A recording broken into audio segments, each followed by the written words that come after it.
Hariom knowledge plus channel में हम सभी विद्यार्थियों का स्वागत करते हैं।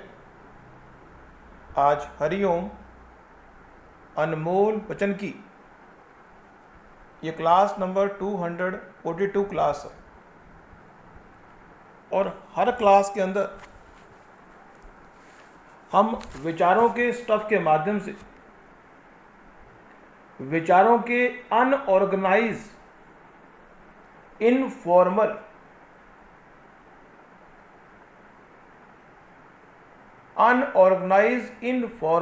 विचारों के स्टफ के माध्यम से हम आपको मोटिवेट करते हैं, प्रेरित करते हैं ताकि आप अपने सपनों को डेडलाइन से पहले पूरा कर लें। आज फिर इस टॉक के अंदर हम बात कर रहे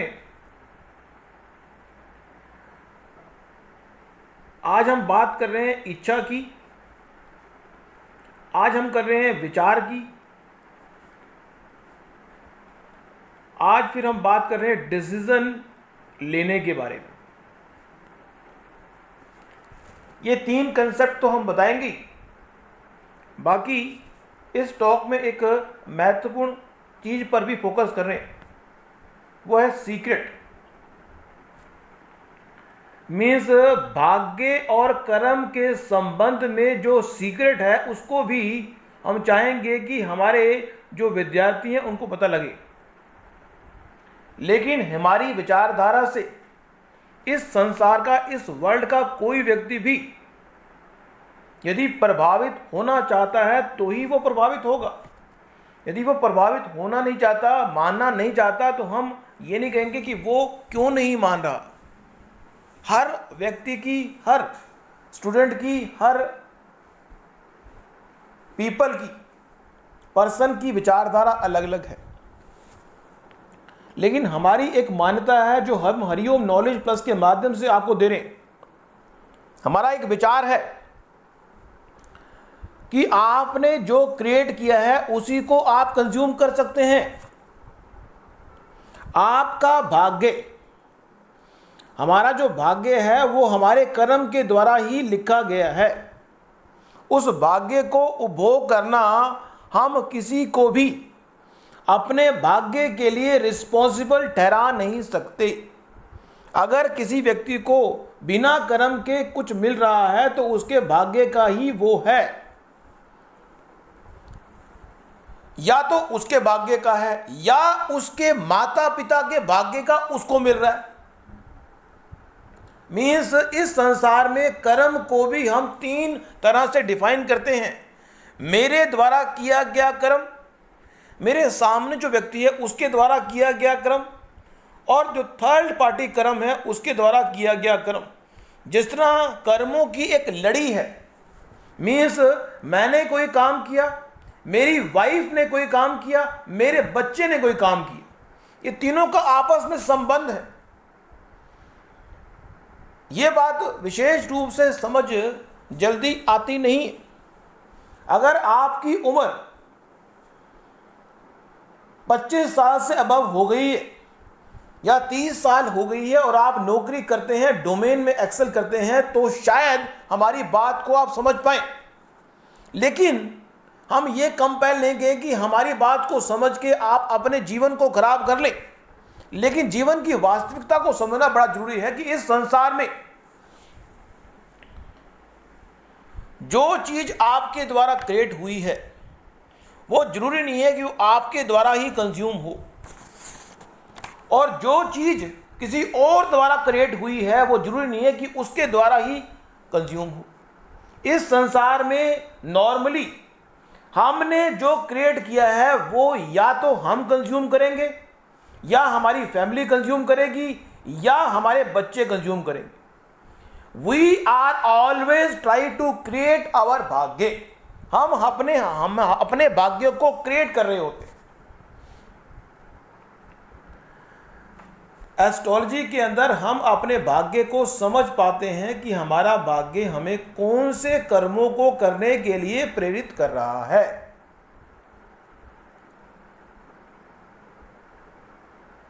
जो इन्वायरमेंट है और जो संबंध है, ये हमारे भाग्य के क्रिएट किए होते हैं। मीन्स हमारे कर्मों का फल इन्वायरमेंट के रूप में और इन्वायरमेंट में व्यक्तियों के रूप में या एरिया के रूप में पहले से ही डिफाइन होता है। लेकिन उस इन्वायरमेंट में, उस एरिया के अंदर, उन व्यक्तियों के बीच में हम किस तरह से कर्मों को एग्जीक्यूट करेंगे ताकि हम नए भाग्य को क्रिएट कर सकें, यह सोचने वाला विषय होता है। हम अपनी टॉक में घबराएं बिल्कुल नहीं। हम अपनी टॉक में विचारों का स्टफ प्रोवाइड करते हैं ताकि ये बात समझ सकें कि इस संसार में जो भाग्य है वो आपके द्वारा क्रिएट किया गया है। इस संसार में कोई भी घटना घटित हो रही है, कोई भी घटना अगर घटित हो रही है, सामने वाले व्यक्ति द्वारा अगर कोई बुरा कर्म किया जा रहा है तो भी वो आपका भाग्य है। मीन्स एक प्रकार का इस संसार में जिस एनवायरनमेंट में आपको चीज़ों को एग्जीक्यूट करना है, इस जन्म में व्यक्ति जन्म लेके, बच्चा जन्म लेके इस संसार में आता है, अब चीज़ों को एग्जीक्यूट करने का प्रयास करता है। हमने पहले भी कहा था कि जब बच्चा छोटा होता है तो चीज़ों को एग्जीक्यूट करने का डिपार्टमेंट उसके पास नहीं होता। जब एक बच्चा छोटा है तो वो आइडेंटिफाई नहीं कर पाता कि वो है कौन, उसकी पहचान नहीं है। वो अपने आप को आइडेंटिफाई जब तक नहीं करेगा, जब तक वो चीज़ों को अपने अपने के बारे में बात नहीं करेगा। बच्चा अगर गोदी में है, उसको नहीं पता कि जो कपड़े मैंने पाए हैं वो मेरे हैं, क्योंकि माँ बाप ने जो कपड़े पहना दिए उसने पहन लिए, क्योंकि वो पहन सकता ही नहीं। हमने पहले भी अपने टॉक में कहा था कि इस संसार में जब व्यक्ति जन्म लेता है तो माता पिता उसके कर्म के एग्जीक्यूटर बनते हैं। जब बच्चा चलना शुरू करता है तो वो स्वयं भी कर्म का एग्जीक्यूटर बनने का प्रयास करता है। माता पिता कहते हैं कि तू कर्म का एग्जीक्यूटर बन, हम रहें ना रहें तू कर्म का एग्जीक्यूटर बन, हम रहें ना रहें तू कर्म का एग्जीक्यूटर बन, तू समझ कर्म के एग्जीक्यूटर बन। तो यहां पे हम बताने का प्रयास करें कि इस संसार में ऐसा कोई भी घटना जो घटित हो रही है, कोई भी एनवायरनमेंट की बात कर लें, कोई भी एरिया की बात कर लें, ये तीनों चीज़ें, एनवायरनमेंट की बात कर लें, एरिया की बात कर लें या व्यक्ति की बात कर लें, ये हमारे द्वारा क्रिएट किए के आधार पर हमें मिलता है। अब उस एनवायरनमेंट में हम कैसे चीज़ों को क्रिएट करेंगे, हमारा एक नया एनवायरनमेंट, एरिया और व्यक्ति क्रिएट होगा। ये बड़ी रहस्य की बात है कि जिस एनवायरनमेंट में आपको चीज़ों को एग्जीक्यूट करने के लिए भगवान ने आपका भाग्य दिया हुआ है, उस एनवायरनमेंट में यदि उस एनवायरनमेंट को, उस एरिया को, उन व्यक्तियों को यदि प्रॉपर तरीके से आपने यूटिलाइज किया तो आपका जो नया एनवायरनमेंट होगा वो अच्छा बन जाएगा, बस। और दूसरा, इस संसार में आपके पास कोई भी चीज़, इस संसार में आपके पास कोई भी चीज़ आपके द्वारा, आपके सामने वाले व्यक्ति के द्वारा, आपके बच्चों के द्वारा, आपके पूर्वजों के द्वारा या आपके नेचर द्वारा मिलती है। इस संसार में कोई भी चीज़ अगर आपको मिल रही है, लेकिन बाय डिफॉल्ट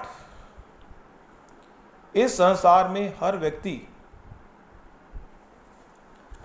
इस संसार में बाय डिफॉल्ट हर व्यक्ति इन 5 के बारे में ध्यान रखता नहीं है।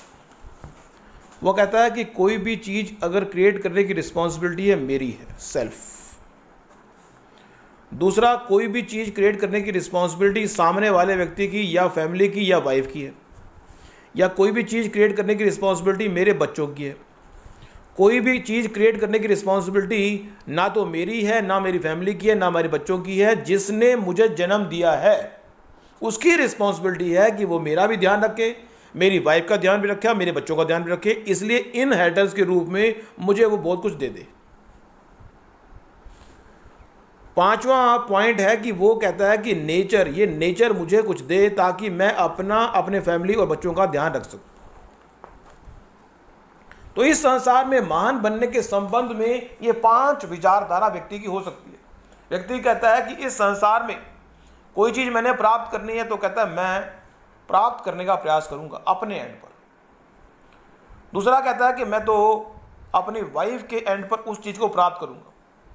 तीसरा कहता है कि मैं तो अपने बच्चों के एंड पर उस चीज को प्राप्त करूंगा। चौथा कहता है कि मैंने ना तो अपने एंड पे, ना वाइफ के एंड पे, ना बच्चों के एंड पे, मुझे तो जिन माता पिता ने मुझे इस धरती पर, इस सुनहरे ब्यूटीफुल वर्ल्ड में लेके आए हैं मेरे माता पिता, वो माता पिता ही मेरा ध्यान भी रखें, मेरी वाइफ का ध्यान भी रखें और मेरे बच्चों का ध्यान भी रखें।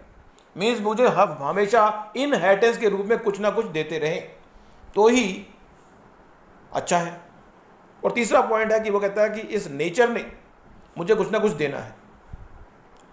अब आप कहेंगे कि नेचर किस तरह से किस व्यक्ति को कुछ देती है? बाढ़ आ गई, भूकंप आ गया। अगर बाढ़ आ गई, भूकंप आ गया, 100 लोग इस संसार में थे, उसमें से 60 लोग मर गए, अब 40 लोग रह गए।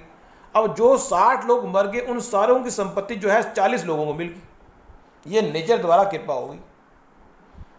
तो हम अगर किसी चीज को प्राप्त करना चाहते हैं तो सबसे पहला एफर्ट जो है वो हमारा है। और हमने अपनी टॉक में ये कहा है कि आपको अपने एफर्ट से ही इस संसार में अपने भाग्य को क्रिएट करना है। आप जो चीज आपने क्रिएट की है वही चीज आपको कंज्यूम करने के लिए मिलेगी। और उसके लिए ए, बी और सी 3 तरह के इन्वायरमेंट हैं। एक है इन्वायरमेंट, दूसरा है एरिया और तीसरा है व्यक्ति। जिन व्यक्तियों का भी एक इन्वायरमेंट है, उनके हिसाब में आपको चीजों को एग्जीक्यूट करने का मौका मिलेगा, वो आपका भाग्य है। एनवायरमेंट, एरिया और व्यक्तियों के समूह के अंदर आपको चीजों को एग्जीक्यूट करना है और फिर आप अपने नए भाग्य को, नए एनवायरमेंट को, नए एरिया को, नए व्यक्तियों को या नई चीजों को क्रिएट करने के बारे में विचार करना है।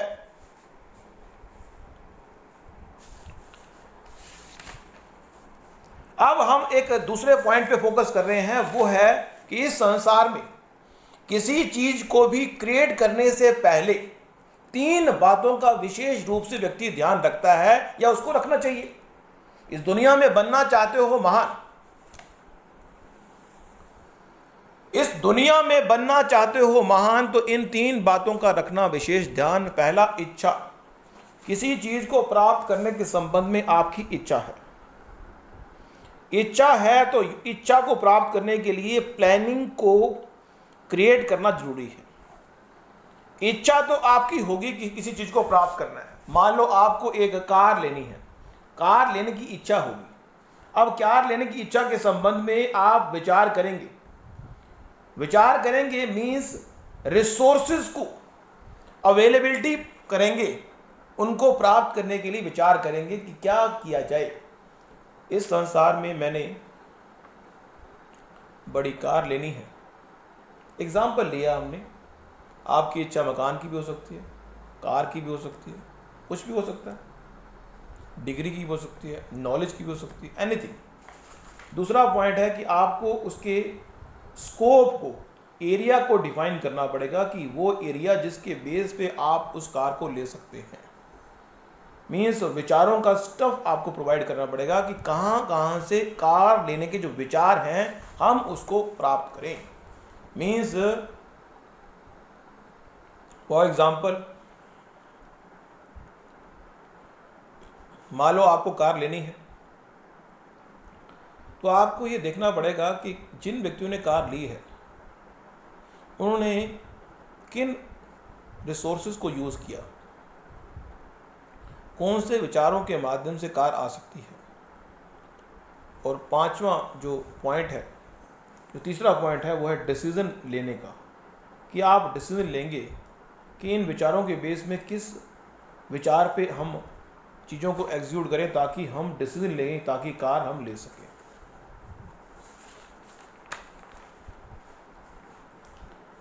तो आज की इस टॉक में हमने ये बताने का प्रयास किया कि इस संसार में हम अपने द्वारा क्रिएट की चीज़ों को ही कंज्यूम कर रहे होते हैं। इस संसार में व्यक्ति अपने द्वारा जो चीज़ें उसने क्रिएट किए हैं, हम अपने भाग्य के खुद क्रिएटर हैं और हर क्षण हम अपने भाग्य को क्रिएट कर रहे होते हैं और दोष दे रहे होते हैं सामने वाले व्यक्ति पर। जैसा कि हमने बताया कि अगर एक व्यक्ति 60 साल की उम्र का हो गया और मृत्यु को प्राप्त कर गया, अगले जन्म में उसको जो एनवायरनमेंट मिलना है, उसको जो एरिया मिलना है और जो संबंध बनने हैं, वो चीज़ उसके कर्म के हिसाब से डिसाइड होगी और उस कर्म के आधार पर जो चीज़ डिसाइड होगी वहाँ पे वो कर्म को एग्जीक्यूट करेगा। अब जो वो एग्जीक्यूट करेगा उसके आधार पर उसका एनवायरनमेंट, एरिया और रिलेशन अलग बनेगा।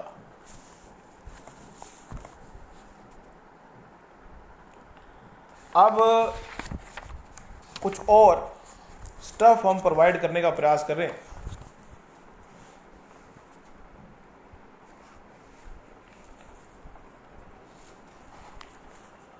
कहते हैं कि इस संसार में जो पुरुष होता है, जो मेहनत करने से घबराएगा वो पुरुष नहीं कहलाएगा। जो व्यक्ति पुरुष है, मेल है, उसको मेहनत करना जरूरी है। मेहनत करने से घबराओगे तो इस दुनिया में महान नहीं बन पाओगे।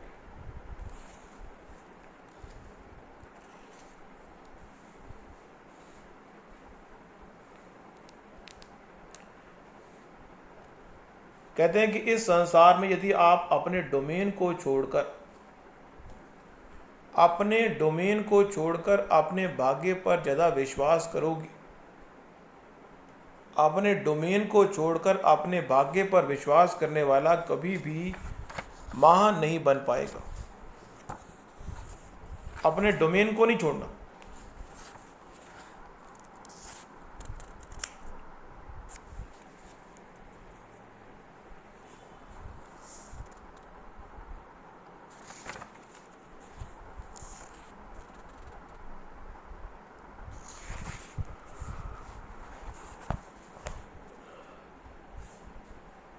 जैसा कि गीता में भी भगवान ने कहा है कि हमारा जो काम है वो कर्म करना है। हमारा काम सिर्फ कर्म करना है। कर्म के फल पर हमारा अधिकार ही नहीं। हमारे अधिकार क्षेत्र में कर्म का फल नहीं है। हमारे अधिकार क्षेत्र में सिर्फ कर्म करना है, फल पे हमारा अधिकार है ही नहीं।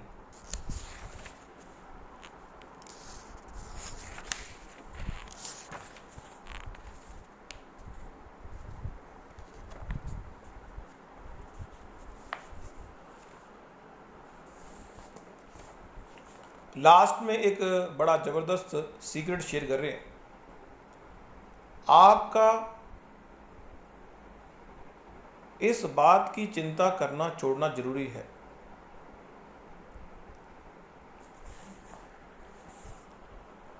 अपने पिछले कर्मों का ध्यान छोड़कर, ऐ इंसान, अपने पिछले कर्मों का ध्यान छोड़कर अपने वर्तमान के कर्मों पर ध्यान दो। आपके वर्तमान के कर्म ही आपको महान बनाएंगे।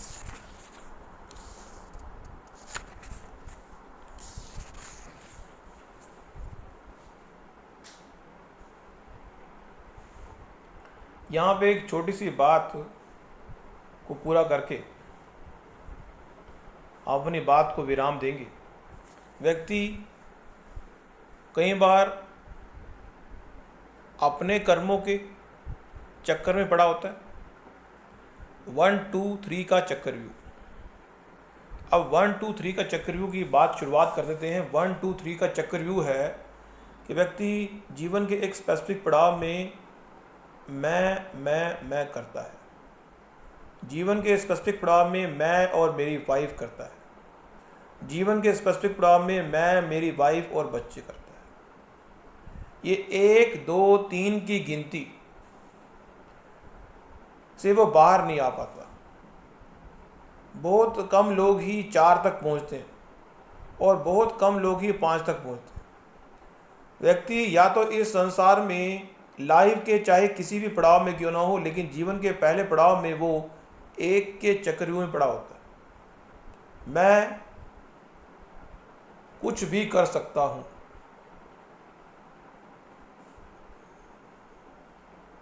जब शादी का दूसरा पड़ाव आता है तो कहता है मैं और मेरा वाइफ कुछ भी कर सकती है। शादी के वो बच्चे होते हैं तो कहता है मैं, मेरी वाइफ और बच्चे कुछ भी कर सकते हैं। इन तीनों के चक्रव्यूह से बाहर निकल के वो कई बार अपने डोमेन में एक्सेल करने का प्रयास भी करता है, लेकिन इन 4 चक्रव्यूह से व्यक्ति बाहर नहीं निकल पाता। बहुत कम लोग ही इन 4 से बाहर आते हैं। अब 4 से जो बाहर आएगा वो समाज के बारे में, इस नेचर के बारे में सोचेगा। अब जब वो नेचर के बारे में सोचेगा तो उसे अपने बारे में विचार भी करना होगा। नेचर से, नेचर के लिए अगर कुछ करना हो तो हमें नेचर के साथ जुड़ना पड़ता है। तो आज की इस टॉक में इतना ही। ये सारा स्टफ हम इसलिए प्रोवाइड कर रहे हैं ताकि आप मोटिवेट हों और आप अपने जीवन के उद्देश्य को सही समय पर पूरा कर लें। Thank you so much for listening and always putting Hari Om knowledge plus.